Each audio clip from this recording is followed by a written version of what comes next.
Sarme tu che penal, sarme tut gama. Paces mange paces, some tu che penal. Choro chavo somas, la chavo somas. The music is in the food and just the family is just, that's really what we really are. I mean, for our family, that's it. Those are the basics.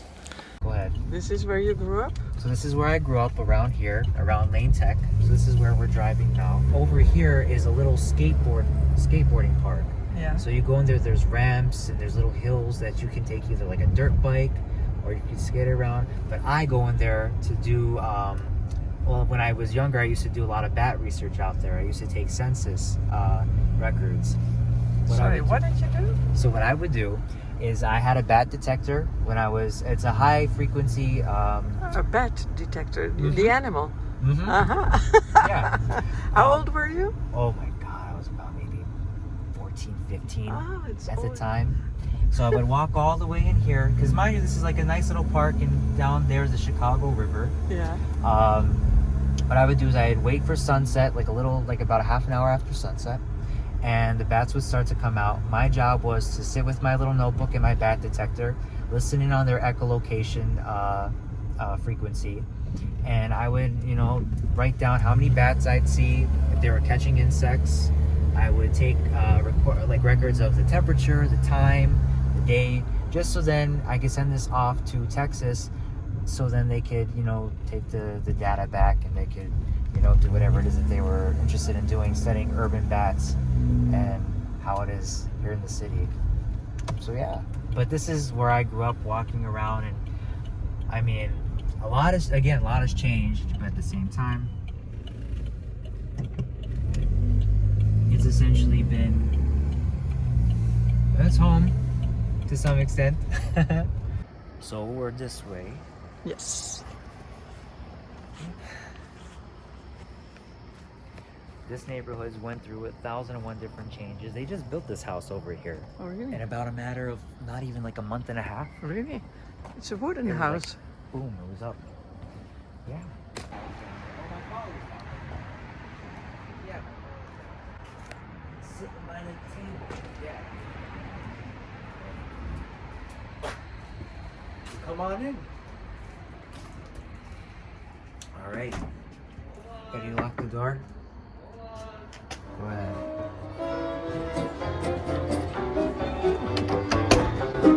Hi, Irene. You together have a production company? Unfortunately. Let's get entertainment together. Yes. She's the business side of things, but she also does the creative with me too. Same thing. So we can set this up. I remember this is. We could do that one lady. That was cool. That one. So that is ready to go. Yeah. So we can set up however we want to do something.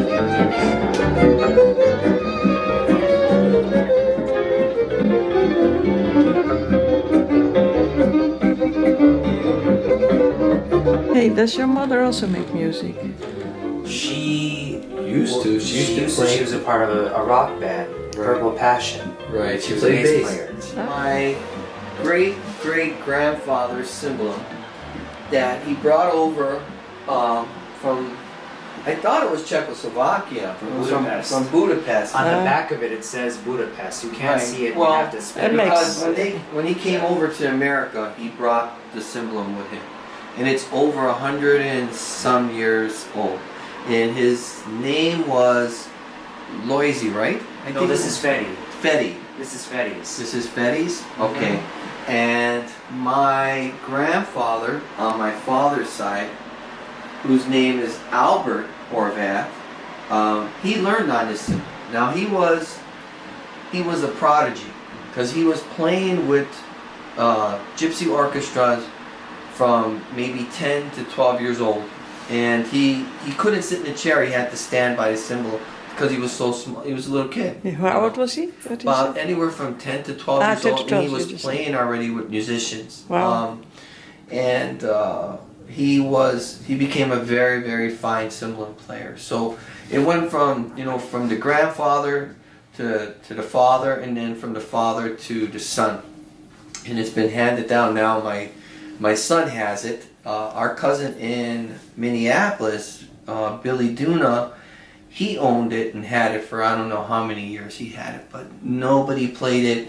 It was basically left in the garage, and he was going to fix it up. But we're going to see if we can find... That would be wonderful. Yeah, somebody, a luthier or somebody Absolutely. that may have experience. Alex will know. Alex. Oh yeah, I'm waiting for him. He's fixing up. He just finished fixing one up himself. Ah, okay. You know, he grew up with like my father, and he knew my grandfather, and he knows more of the detail because he was involved in it. And if I'm not mistaken, he has one of my grandfather's cymbals that he uses on the concerts. Oh, really?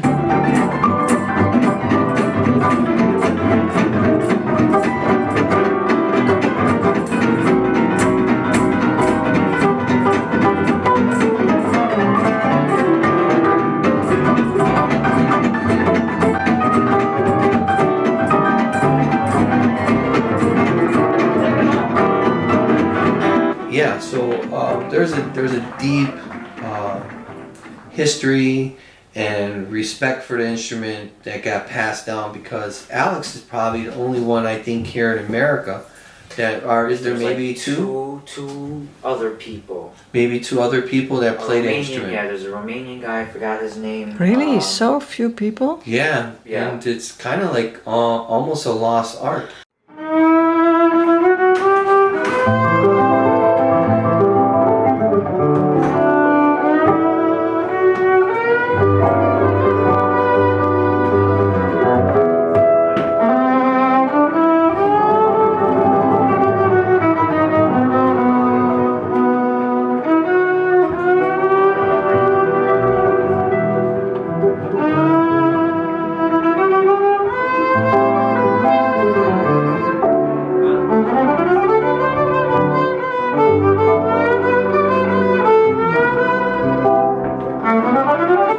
From what I was told was my great-great-grandfather came from Czechoslovakia, and when they came over, and they were Slovak, Hungarian, and they were Gypsy.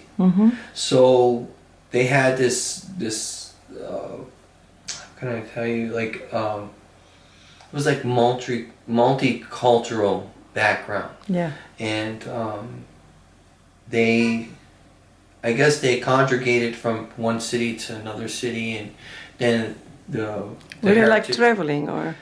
well, wherever the work was, in Ah, a yeah. sense. It wasn't, our family, as far as I know, we didn't live like in caravans No. or anything like that. But they were musicians. They were musicians, professional musicians. Yeah. These were people that in those back in the day that could read music. They went to the universities to study. They lived in houses. They played shows. They played with major artists. Through my family, I could just give you like just a simple example. Like my uncle on my mother's side used to play with Nat King Cole. Wow. And he played bass, but he actually was a piano player. Yeah. And before that, he played cello. Uh-huh. And then his father, was my grandfather, great-grandfather, Boldy, was a cymbal player also. And this is on my mother's side. Yeah. And he used to play for the silent movies. So, and he used to do all like the big Copacabana shows, and he used to play in the pits, and they were really like how can I say it, like refined musicians. So Yeah. in other words, you could put music in front of them, they were able to read it, Yeah. show, song, I mean any kind of culture, Japanese music, Really? Asian music, Brazilian music, Mexican music, Italian, Jewish. I mean, they were just so well-rounded as musicians. Yeah. And they didn't only just play one instrument, they played several different instruments. Yeah. My grandmother played piano, she played guitar, she played cymbalum and violin. So, essentially, what Romane image, at least how the Roma view themselves today, is very similar to like how you see a lot of like the gangster mobster movies are today. Very much with the suits and like, you know, the beautiful shoes and going to sit in some kind of back room of a restaurant. That's kind of what they view it as, because in some ways we were connected to that at a time because we were the entertainment essentially. Not saying that in some way, shape, or form did we start doing odd jobs for certain individuals within the cities. We were doing that, you know. I can't necessarily name names just because I can't think of nobody off the top of my head, but Chicago, Detroit, obviously New York too, even in Cleveland, the organized crime was always around, whether it was Italian, Irish, Jewish, Russian. We were the entertainment for them. And see, that's where eventually, as the years went on, their style and how essentially we kind of looked up to them, because they were the ones with the money, they were the ones with the power and the pull within society at the time. What happened is a lot of like the younger generations, they started to idolize these people because they're like, well, why should I be the musician for and just make a couple $100 a night when I can be just like those guys and I can be the one throwing the money out everywhere. And I get that mentality. I understand why be the worker ant when you can, you know, be the, you know, essentially be the one who takes care of everything. But with that, it kind of in some ways started to slowly but surely deteriorate the Romanic culture that we had. And then it got worse once and this is a personal opinion, but it got worse once the amount of mainstream music that started to kind of come out started really just like make an impression on the Romanic generations, like my father's generation in particular. When you think about it, like when he was mentioning about Motown, essentially, the music sounded so similar to ours, the harmony and the melody. It was hard not to love it. But then what happened is from all of that, I feel and I notice how some people will quicker say, well, go ahead and play some of the Gypsy music. And in my ears, I'm like, oh, okay, Gypsy music. But then they'll put on, you know, somebody that was like coming out from like the 60s and 70s, and they aren't Roma. The heritage for our background in music goes really, really deep. Yeah. From little kids to the grandparents, to aunts, to uncles, even like to today. My cousin Rick Margitza is a professional saxophone player, played with Miles Davis, and he's right now he's living in Paris. So he's a, you know, blue note professional recording artist, and he's you know, wrote music and has albums out, and I mean, it's just so in depth. There's so many people in our family that have been very well, what's the word I'm looking for? Very well cultured in music. Yeah. And it hasn't been just only in jazz, it's been in different types of music also.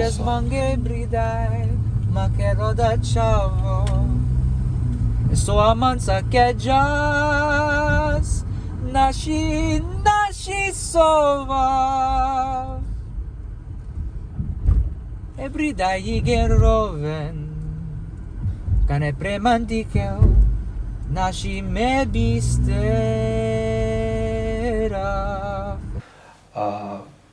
Even like my father-in-law, he's 89 years old, but he's a bass player, but he started on violin, and they would go to different places in different lounges, and they were like strolling musicians. So every table they went by, they would ask them, you know, what kind of songs would you want to hear? Yeah.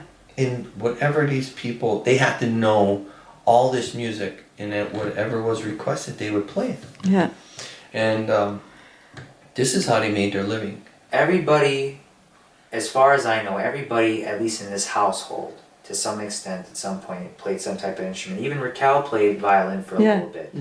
But that's it. And then, like I'm saying, like when I was a little girl, my father, oh, many musicians, oh my God, and my mother would have all these men come, they'd come to our house, you know, and they'd eat our food, and my father they'd have drinks, and they'd have their parties, you know, and the men would play the instruments. Oh, I could go on and on with stories. Oh my gosh, But yeah. the people loved it, Yeah, you know. of course. Like the men that he would work with, and they'd come to our house, and my grandma would make, the cakes and the breads and the things, and especially for the holidays.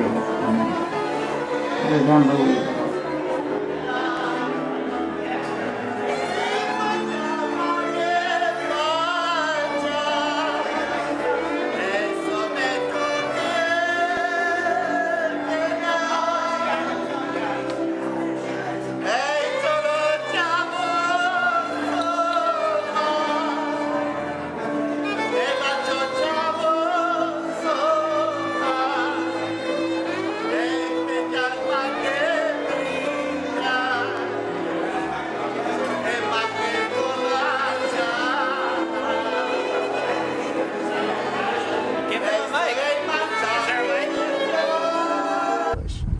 Oh, how am I gonna tell you how much I love you? Believe me, please, believe me, what I have to tell you. So I used to take the train to go to classes between Lincoln Park and downtown Chicago. And those classes, what were you learning? So I was learning at the time animation. That was my major. So that was a mixture of like film classes, a mixture of drawing classes. When I had the chance, this was right before they opened up the double major for music. Otherwise, I would have taken it in a heartbeat. But I was taking a music theory class at the time, and whenever I got the chance, I would be finding little jam sessions here and there with some friends of mine. I was actually involved in Jewish life for a while. So a lot of times I would be hanging out with my friends, and whenever there would be like some of the Jewish holidays, I'd perform at the at the events that they had for each of the holidays. But yeah, I would be constantly back and forth during the mornings and the afternoons, and you really get to see the whole city that way, you know. The elevated train, but we call it the L. Ah, okay. So one day I'm headed to his classes and I was late. I was tired. I remember this day. I was very tired. It was already towards springtime, and I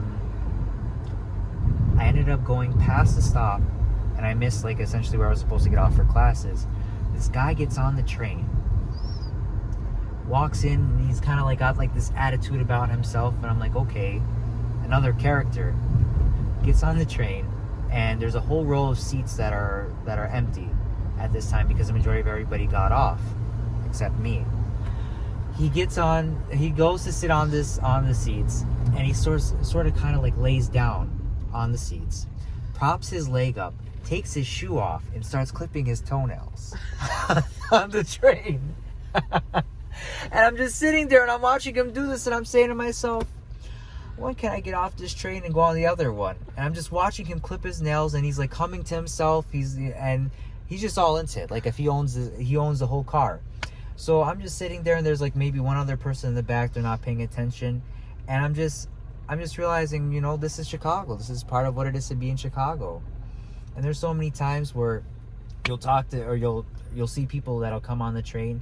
They got their headphones blasted and they're just singing the whole way through. Mind you, it's 6 a.m. You don't even want to hear yourself think, let alone whatever somebody else is listening to. And it's just, you meet so many. Oh, how am I gonna tell you how much I love you?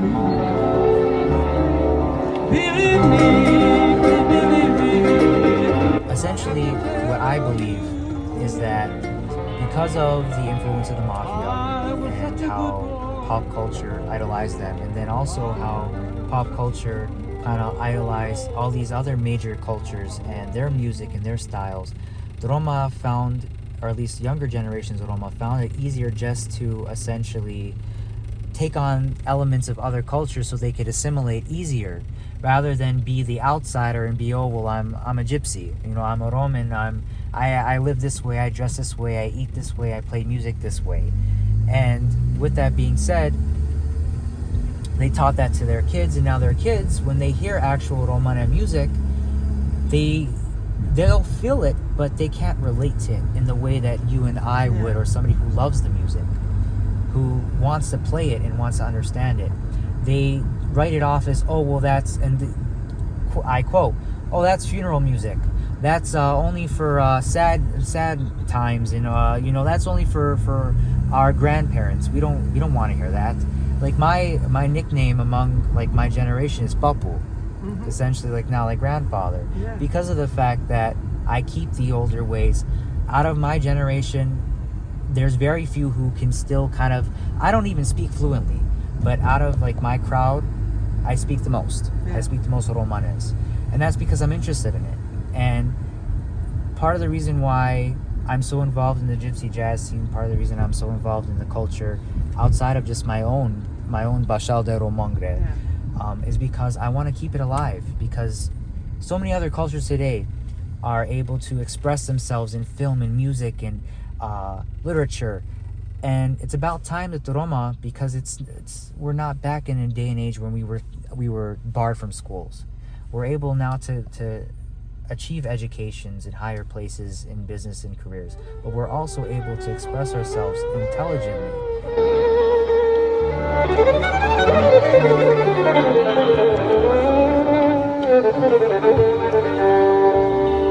Hey, salve tu che pena, salve tu fama. Hey, facciamo che facciamo, salve tu che pena.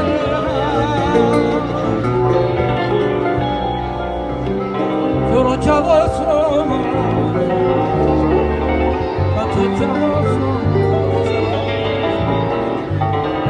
Che bridare, ma che il coraggio, solo faccio che il ghiaccio, e la ginnastica, grida i guerrero, la prima di che la ci mi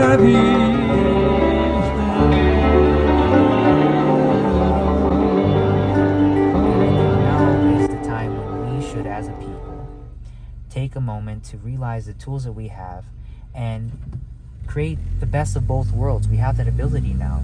Look at how you and I in particular are able to connect from thousands of miles away, and we were able to build a lasting lifetime relationship essentially, and we can do that as a people and regain even a little bit of what we had to some extent.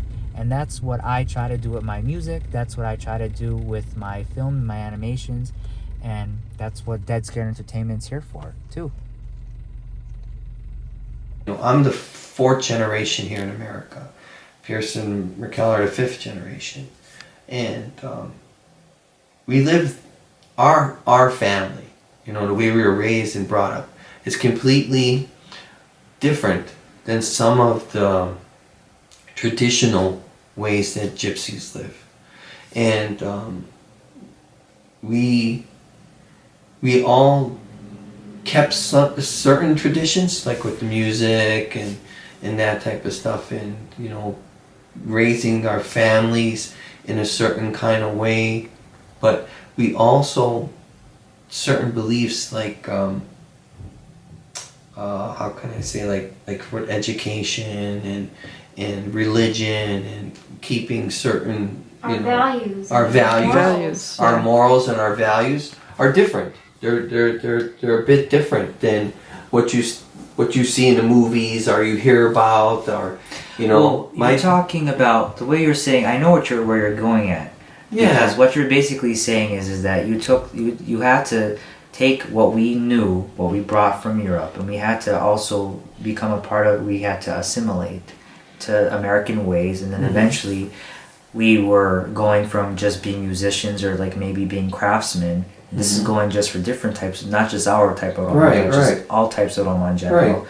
And then some decided to either continue those traditions and those ways of living, or some continue or decided to actually go further and go to universities like my sister and I, and decided to take on careers that are a little bit more on the modern side of the contemporary side of living, but at the same time, at least here, at least our Roma, the Bashal de Romongre Roma in particular, here in America, the majority of us decided to take on the 9 to 5, and a good chunk of us, with the exception of, well, for the most part, you still play kind of. I still kind of play, but very few actually take musicianship as their bread and butter now today. You know that. Right. Because you can't. It's hard to make a living. It's a different era.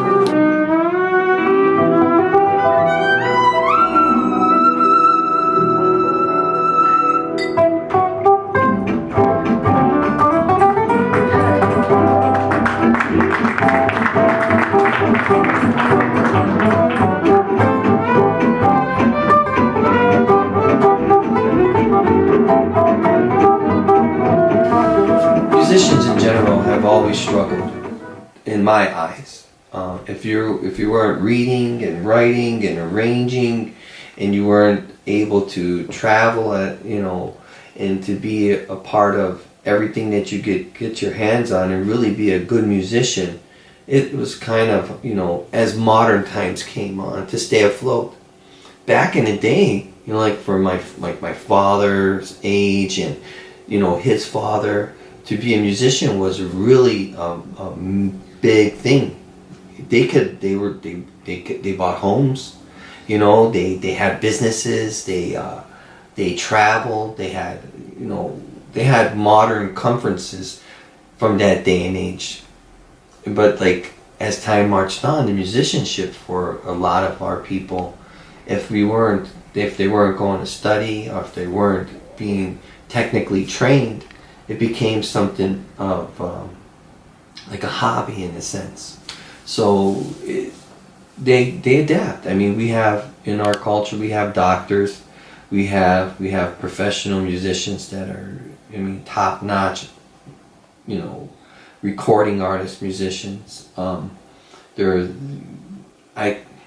guess what I'm trying to say is that we became more Americanized, excuse me, as opposed to staying to just some of the old traditions, in a sense. And you feel like you assimilated? yeah, kind of. Yeah. Yeah. And is that a pity or is it a good thing? I think it's a good thing. I think because I think it's a pity. Yeah. really why? Because see, the difference is you had a taste of what it was to be when it wasn't. When you didn't have that choice. When you had Southport, when you had Delray, when there was a Braddock, when there still were Roma and even in New York from our family. You had the experience, so you're glad to see the difference from it all. Whereas today, everybody, it's like how you say when everybody's the same, nobody's unique.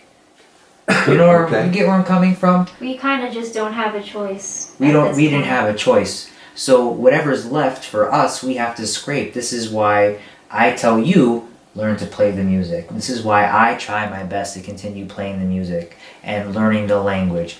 It's because You don't want your culture to lose your culture. because today I'll say this. It's your riches. That's actually exactly. I would tell him, my son's starting to play. Yeah. Could he play with you? Well, come on. And that's how it starts. He was a little kid, and that's how he started. And they would play simple songs, and they would show him things, and before you knew it, he started playing with how we say with the men, with the professional musicians, and a lot of his generation, like I'm saying, they don't do that. Our generation has lost its touch with the true Gypsy tradition.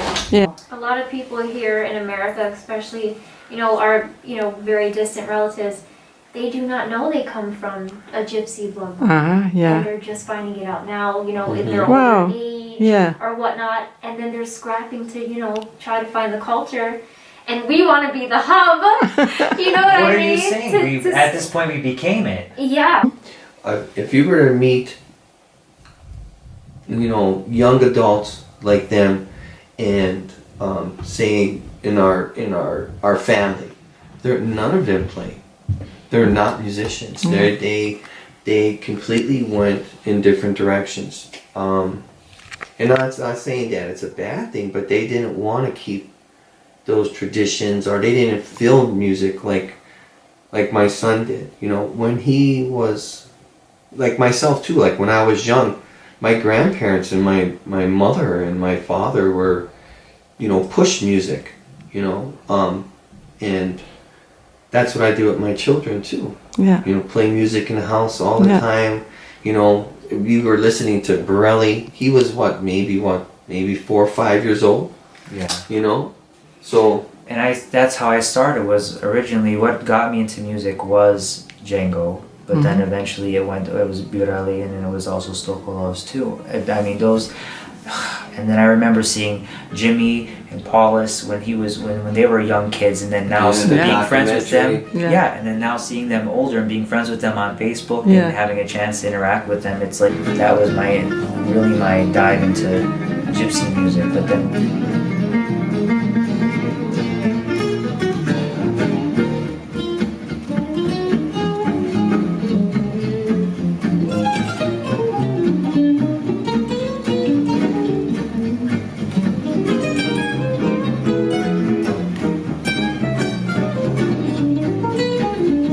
I've been listening to Borelli from way in the early 80s, okay, when he first came on the scene, okay?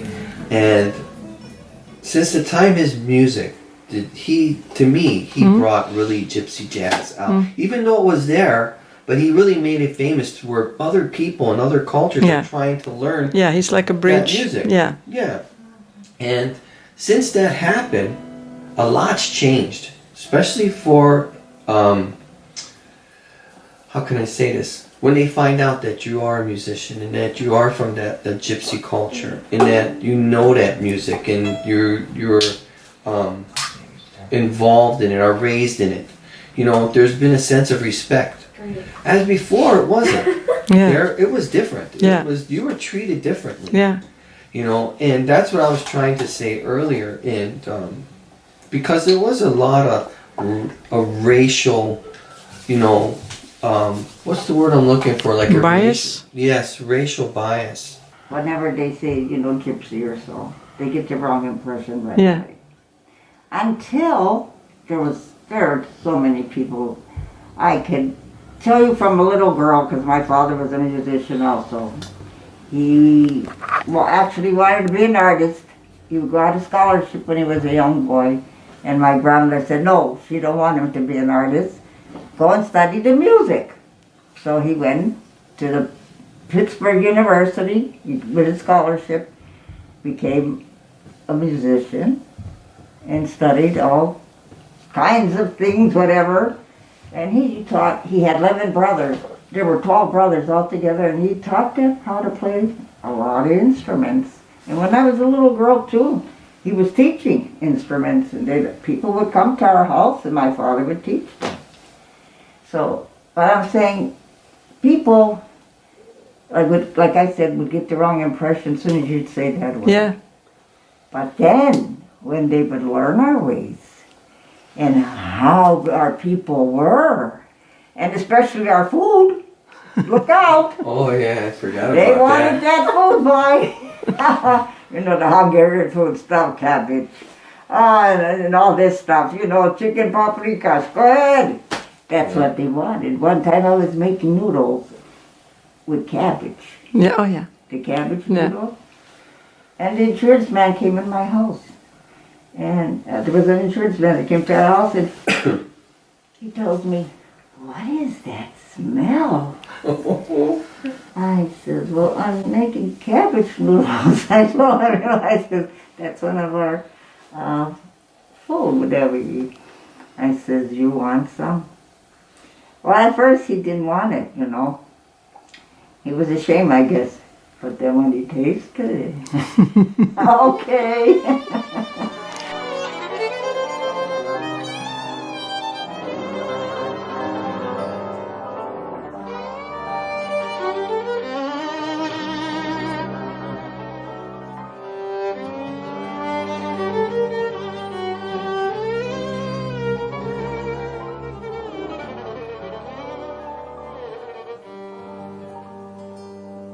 Salme tu che pena, salme tu chiamama. Facciamo anche faccia, salme tu che pena.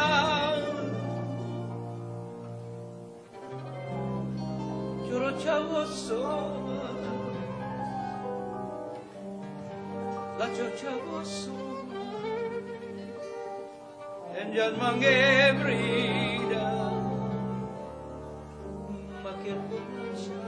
Once I heard Slepsky and Johnny Ziga, Johnny Oh, yeah. Smiles. That's These are like in our family. These are people that were all of our heroes because they were truly professional musicians. They worked all the time. Now, his name is Willie Slepsky, but we call him Billy Rose. That was a stage name. Yeah, and in Detroit, he was a staple there for music. They said that the reason why he passed away is because during COVID he couldn't play. So there was once the music stopped, he stopped. So, but I mean, these are people that were so much into music. And the pianist that he played with, Billy Margitza, and like Rudy Goldie was the bass player, and these guys played for years in one place, in one lounge, and they played for, I mean, like I remember one time I went to go to play with them, and they're my family, so they called me to play, and who happened to walk in was Lee Iacocca from Chrysler. He was the head of Chrysler. Yeah. And they're all best friends.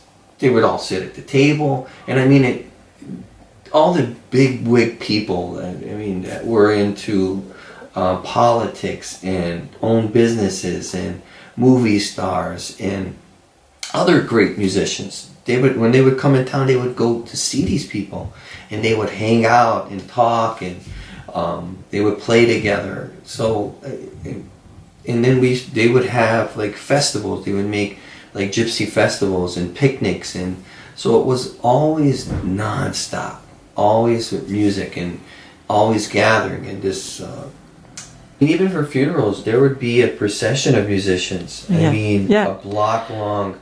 That's how he learned to play too. That's really whenever where I there was started. a funeral, Yeah. they would call him. Yeah. You know what happened with him? We went to my aunt's funeral. He was a little boy, and we're sitting in church. And he told me, because he called me Baba, Baba, my heart. I says, what's the matter? I got afraid, because he's holding his chest. Yeah. He says, Baba, my heart. I said, Baba, that music. I says, what's the matter? What's wrong? He said, oh, that music. And he's little. The music in the church. Sitting with me in a pew. He says, that music is beautiful, because they were bringing the casket into the church, and all the men were playing the instruments, you know? And he heard that. He never heard it before. But when he did hear it in a church, he got excited about that, and he got afraid, because it was too exciting to him, and he thought he was I thought something was happening to him. He was getting sick. And he told me it was the music. Yeah. It was he. Then after that, he loved the music. Then the little boy, he was trying to play all the kinds of music, the instruments. Yeah. Take the guitar, you take the violin, his drums, he'd hit on it. One time I just came out of the shower room, I'll never forget that. He had a drum set. He had a drum set. Come on, Baba, you gotta hear this, Come on, Baba. And he took me this was in Detroit. Oh, downstairs in the basement. And he took me in the basement. And my hair's all wet in the towel with the towel and all that. And now listen to this. And he put Sesame Street on. They were playing some kind of song, and he was playing the drums. He's playing the drums with them from Sesame Street.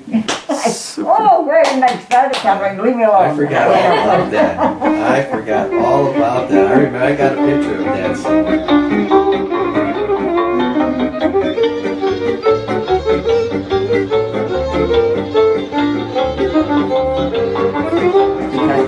You couldn't sing, you couldn't which though you couldn't dance when Mass was on. Yeah. This is how it was in our house. Yeah. My father wouldn't allow it.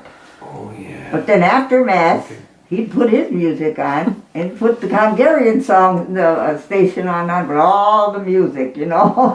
So, okay.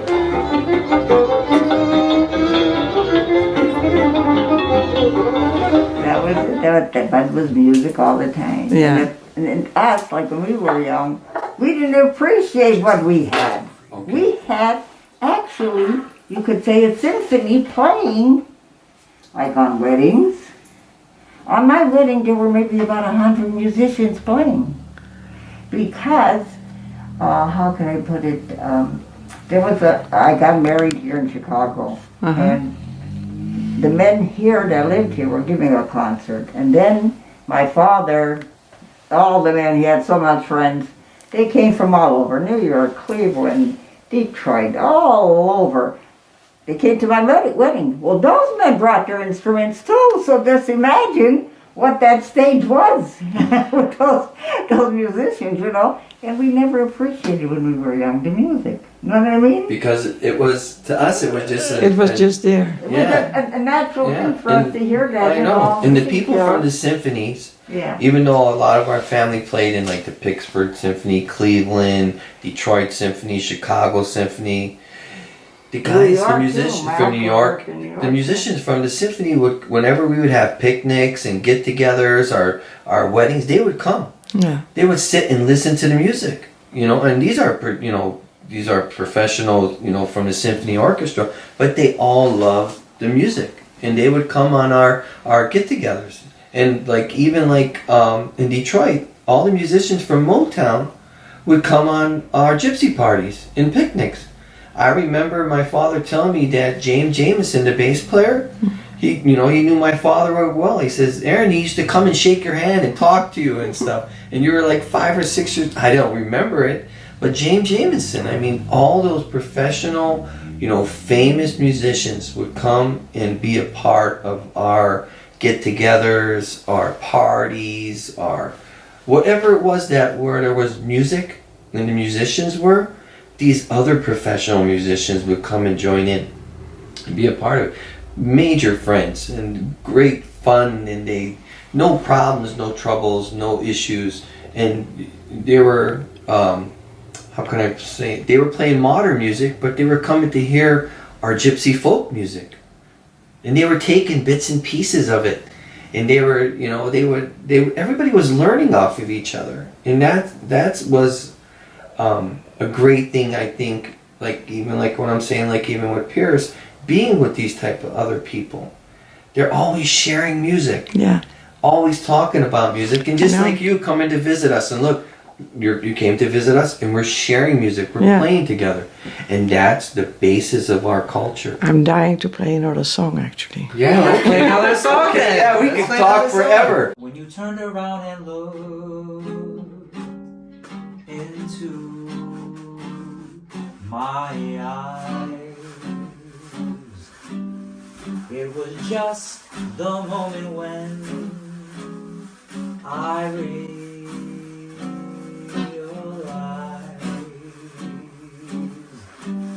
that my life had just begun, and my past faded away. All I do is hope and pray that our love will always stay. Now my world is so alive, my dreams. My husband would tell me stories when they'd go and give concerts and play, like in different places, hotels and places. He'd give such, the people they just would stand and clap and scream. The women would cry. I remember how they used to come to my mother-in-law's house, a lot of the older women that she knew. Yeah. And they'd make him get the guitar and play and sing. What was his They'd name? cry.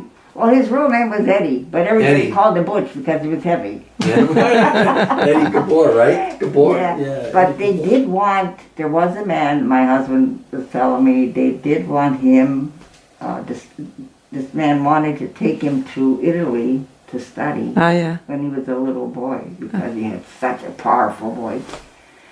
But my mother-in-law, no, she didn't want him to go. The same thing with my brother, they wanted him in the Pittsburgh Pirates. Baseball. They were signing him up. My mother wouldn't sign the paper. She said no. I know the problem, yeah. Because they were scared. See, Yeah. that's what it was back in those days. Yeah, yeah. They were scared. They didn't know They what. didn't want to let their children go in Right. there. They didn't know. that And, far. yeah, especially traveling and knowing that a lot of, like what was going on at that time. Like I said, like a lot of the racist situations. Yeah, sure. So they were very hesitant. Yeah, in a sense. careful. They didn't want to put their kids in danger. But that, yes, I mean it's just, that's our culture. I mean it's like, you know, the music is in the food and just the family is just, that's really what we really are. I mean for our family, that's it. Those are the basics. Sar melenge pena O ilo mange genius Oi sas bariruni Meson kokoro. And that's the end of the song. Now that one I could translate to, essentially it's about a woman who fell in love with a man, but she left the man because she was no good. She liked to fool around, and now the kids are always crying. There's no food to eat, and life is terrible. Penjes mange afka Oi mana kamelas Me paro mange paro